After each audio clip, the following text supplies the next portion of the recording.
Marissa Santos thought she still had time. She grabbed her phone, woke her younger brother, and ran toward the emergency stairwell as smoke rolled across the ceiling. But when she reached the fire exit door, it was locked from the other side. And behind her, the hallway was already burning.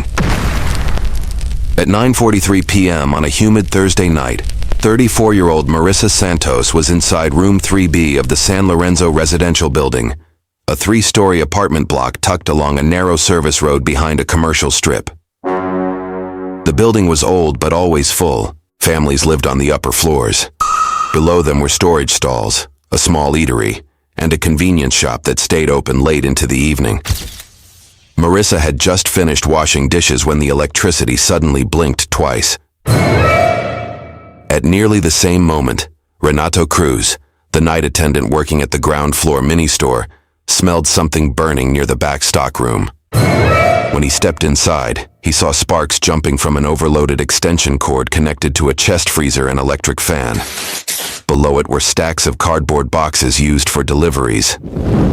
Seconds later, the boxes ignited. Renato shouted for help.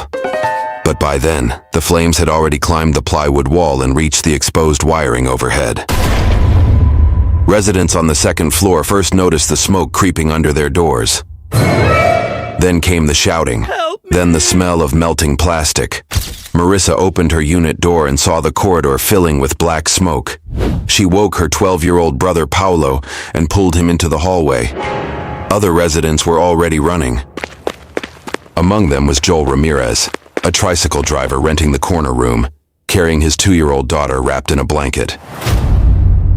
Everyone moved toward the front staircase, but halfway there they stopped. Fire had already crossed the corridor ceiling near the stair landing.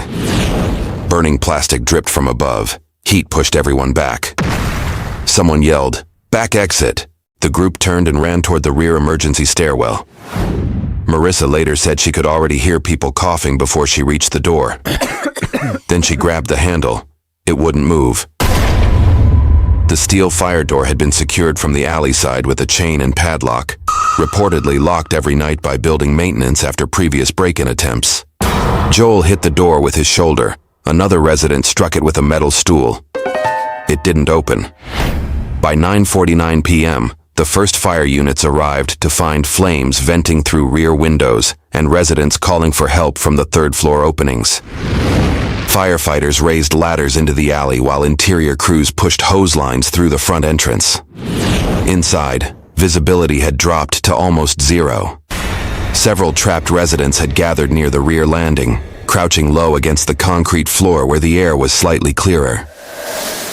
Marissa held Paulo against the wall while covering his face with a wet shirt. Joel stayed beside the door, still trying to force it open.